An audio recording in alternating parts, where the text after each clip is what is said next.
The Seahawks absolutely destroyed the Giants.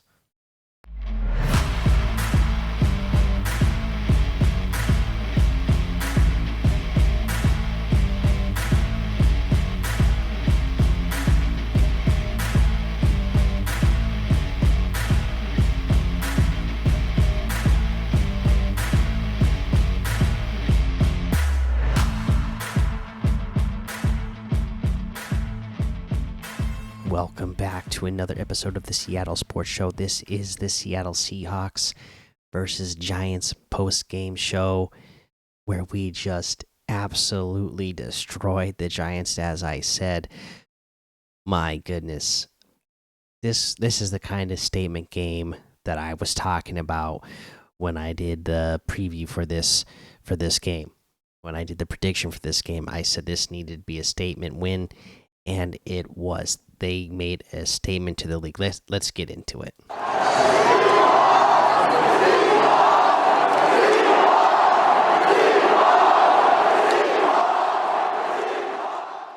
Alrighty, Seahawks get a huge win here in Week 4 over the Giants. 24-3 was the final score, and yeah, it was absolutely dominant, as we wanted this one to be. We're going into a bye week. Hopefully, that's going to help some of our players get healthy. We did get a couple of players banged up in this one, so we need to get healthy. We need to come back.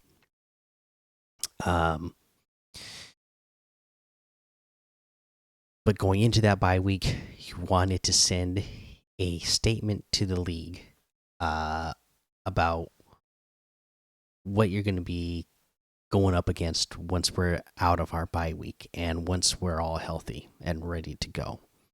Okay? You need to fear us. When this team is hitting on all cylinders, this is just going to be tough for any team in the league to compete with. All right, so let's go ahead.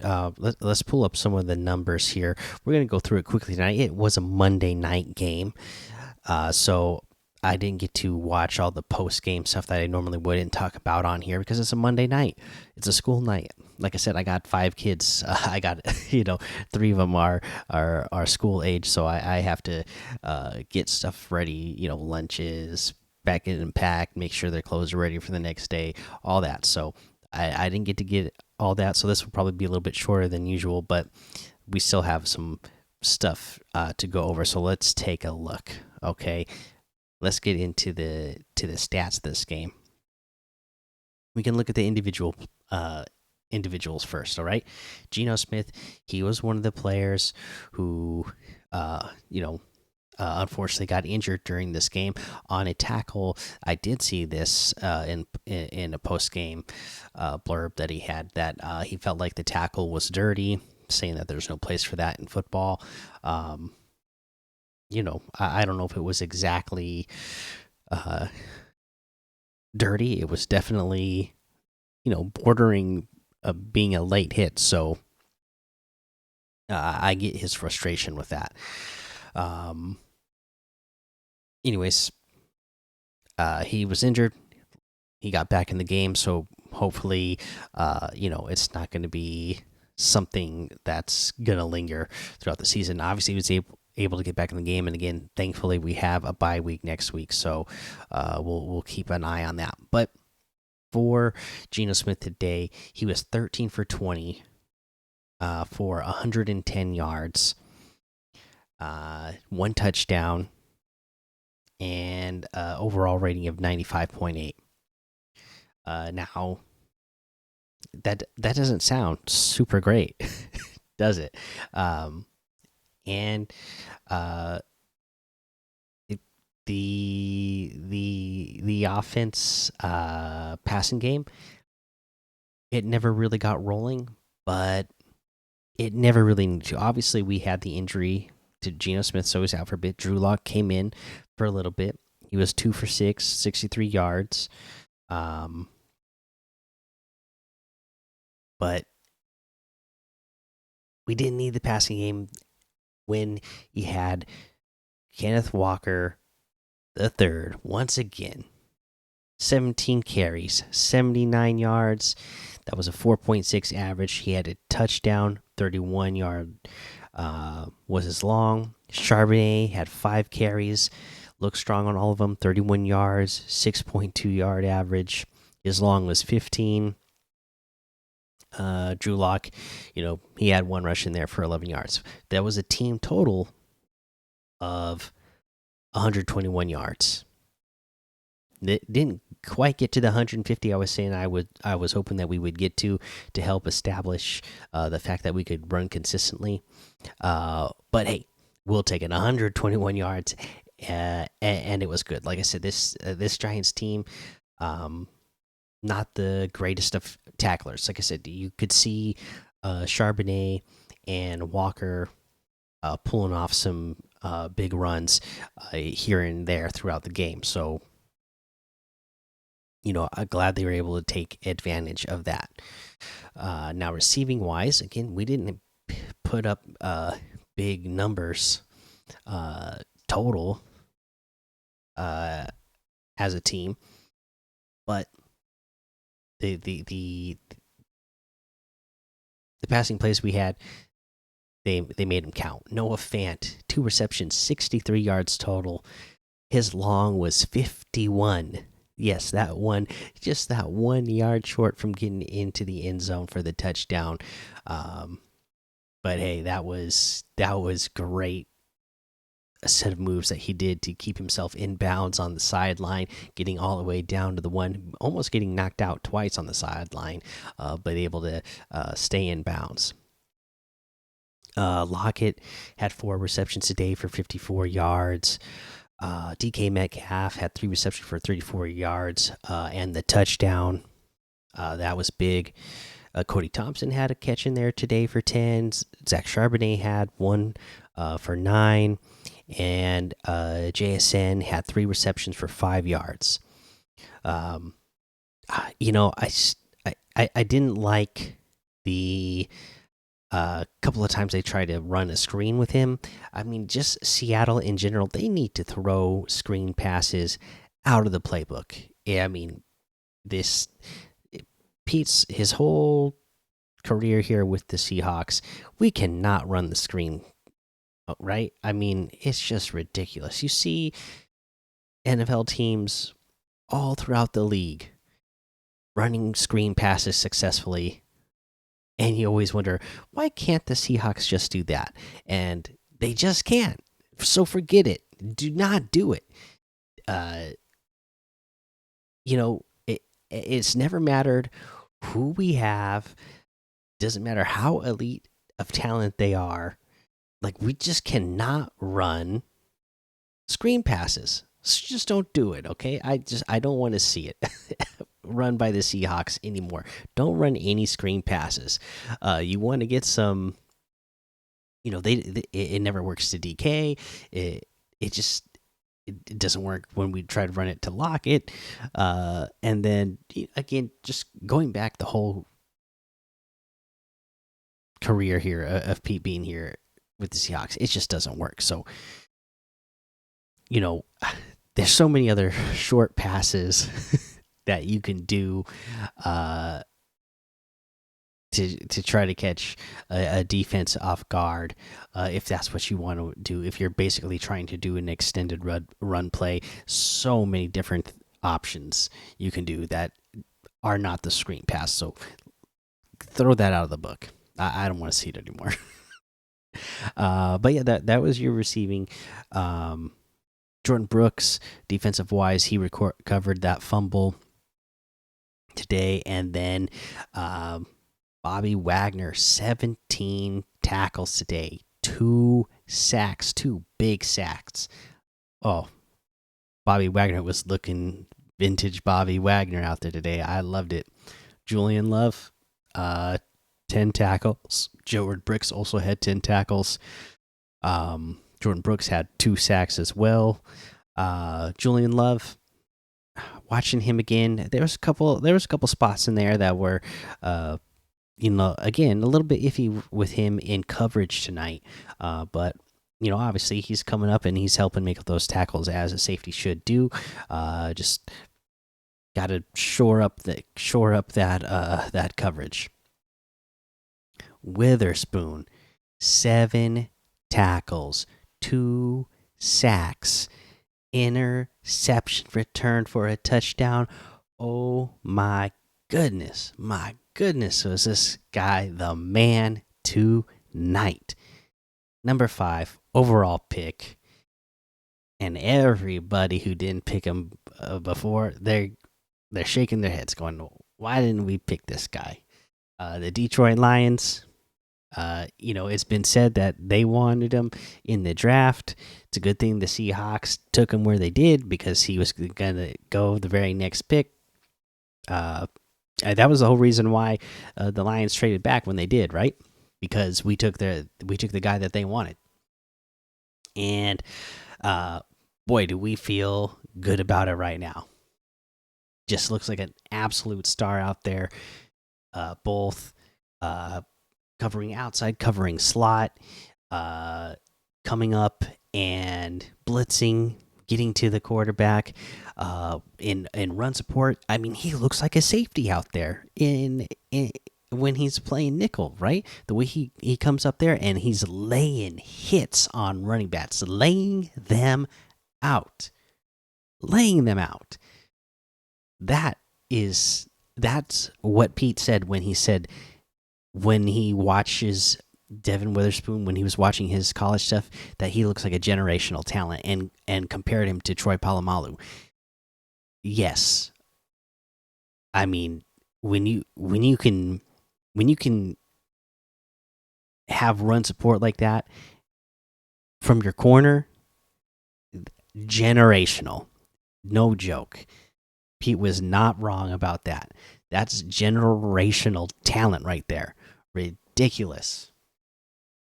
Okay, and he's in the game on defense almost every play. I was looking at stats the other day, because we're going to be doing it for their whole careers, right?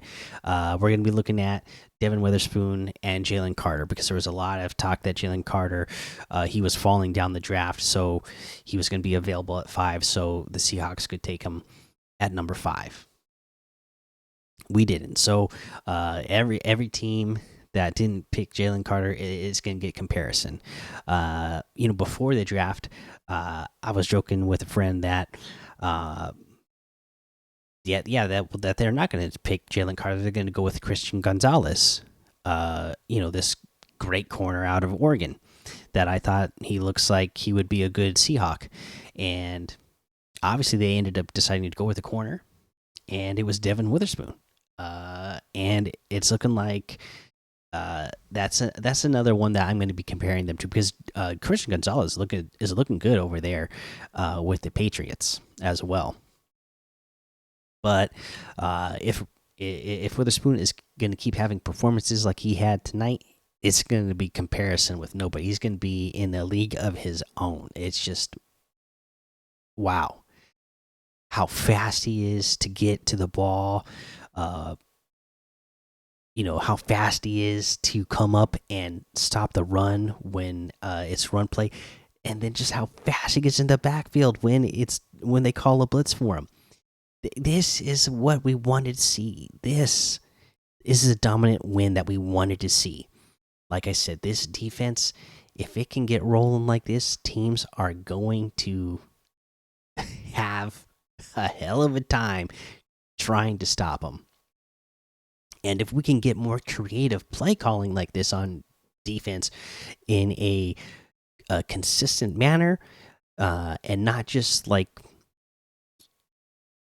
always depend on our 4 down linemen have to create the pass rush. No, send Bobby, send Witherspoon, send a safety. I loved it. It was so much fun to watch tonight. Woolen, He had 7 tackles. He almost had an interception tonight as well. That would have been just like so perfect if Woolen and Witherspoon both would have got an interception tonight. Woolen just barely missed getting that interception. But that would have been perfect if they both had one and just sent that message to the entire league. Yeah, we dare you to try passing to either side of the field on this team because we got 2 shutdown corners that are going to stop whoever you have on either side. Doesn't matter if you try to, you'll see a lot of teams throughout the NFL do a lot of motion, right? Especially when they know that the other team has like a shutdown corner on one side of the field that isn't gonna follow the receiver all over. They'll motion them and run them all over the place, or they'll motion them even with the following cornerback to try to get the some more momentum for the receiver to try to throw off the corner a little bit. That's not going to happen against the Seahawks. So just love it, love it, love it, love it. Want to see more of it for sure. I mean, Draymond Jones, he was looking good out there tonight. Again, just the Seahawks doing a good job of stopping the run. Quandre Diggs out there. He had an interception tonight. He returned that one 21 yards. Yeah, I mean, just overall fantastic performance from this defense. I mean, like I said, sacks all over the place. 2 from Bobby Wagner, 2 from Jordan Brooks, 2 from Witherspoon, 2 from Nuwosu, 1 from Miles Adams, 1 from Mario Edwards Jr. But Boye Mafe was credited with 1 as well. 11 sacks in total for the team. Ah, amazing. A double digit sacks. Oh, yes. Yes, yes, yes. Jason Myers, here he goes again. He was 1 for 2, missing a field goal. I don't know what he missed that field goal for. You got to put, you got to make those field goals, okay? Stop missing them. And then, if he would have hit that field goal, that would have been pretty much the spread I called for, because I remember I said 34-10, right? So that would have been a 24-point win. Well, we ended up winning by 21. If Jason Myers would have hit that field goal, I would have been dead. I wouldn't have got the score right, but I would have been right that we were winning by 24. So come on, Myers, letting me down. You got to make that field goal. All right. So here's what they did against us. Daniel Jones was 27 of 34 for 203 yards. He had 2 interceptions. Again, he was sacked 10 times. That was great to see. You got to keep them. We got to keep the quarterbacks flustered like that out there, right? And then here's what we allowed against us receiving wise. Breida had 5 receptions for 48 yards. Wandale Robinson had 5 for 40. Isaiah Hodgins 3 for 24. Darius Slayton 2 for 23. Not much to speak of. Nothing fantastic for them receiving wise. And then did I? Oh, yeah. I skipped the rushing. Let's look at the rushing. Daniel Jones, I mean, he is a dynamic athlete, right? Running the ball. He did have 10 carries for 66 yards. What can you do? You got an athletic quarterback back there. Plays break down, and an athletic quarterback will find where the opening is for a running lane. So he gets 66 yards.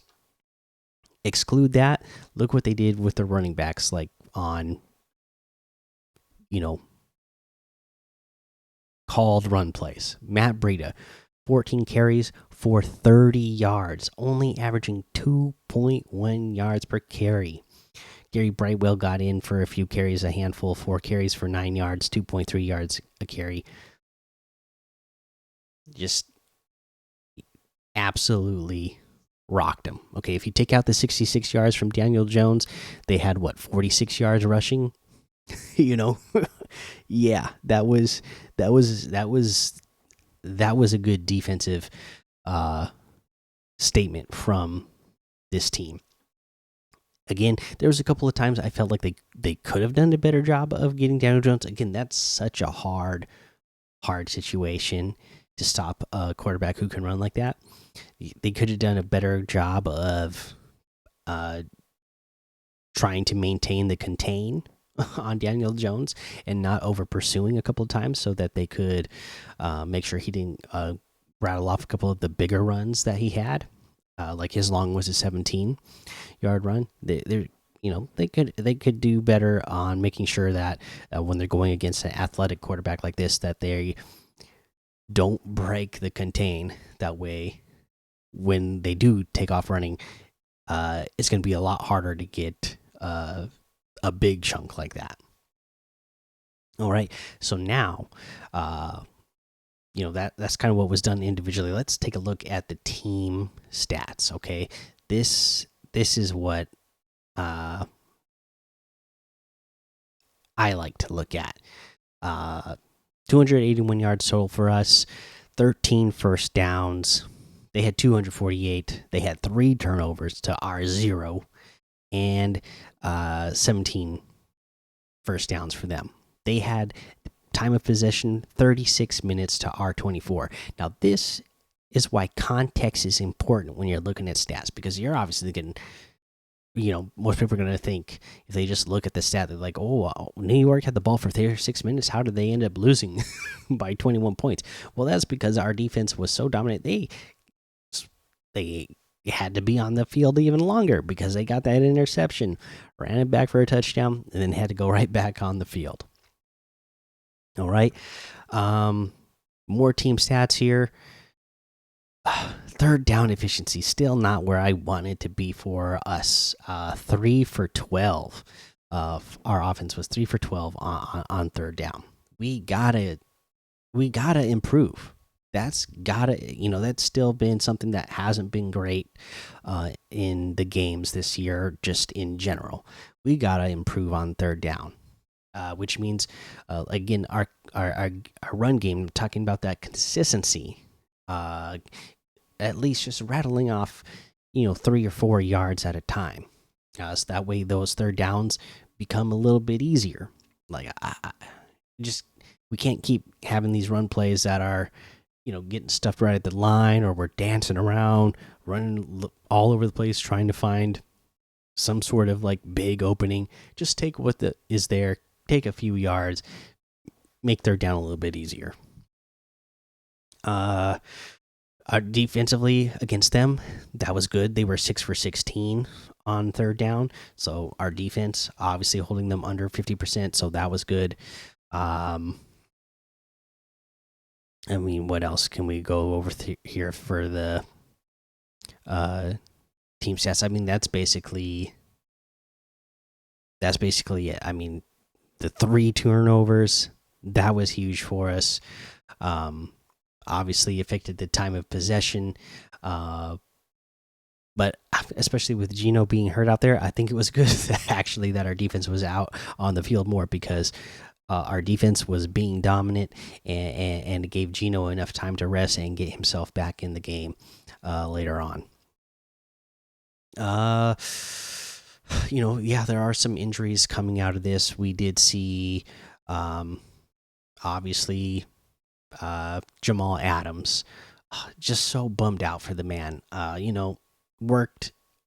He's been rehabbing, working hard for over a year. He talked about it this week going into this game, like everything he had to go through to get ready for this, and like just being in a dark place for quite a long time, and not being able to do anything for himself for the longest time, and then to work that hard to get back here this week, and then what was it, 9 or 10 plays into the game, boom, concussed, out for the game. And they showed the video of him online yelling at the independent concussion evaluator person, and he was not happy that he had to be brought out of the game. So I mean, again, thankfully it was not another kind of injury.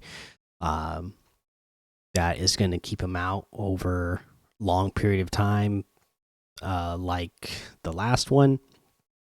And again, thankfully, we have a bye week next week, so he's going to have that whole extra week. He's going to have 2 weeks here to, get through concussion protocol. So hopefully he's okay, can get through that, and then get back on the field and help this team out. Because in those 10 plays that we saw how he's looking like the athlete that we remember he was.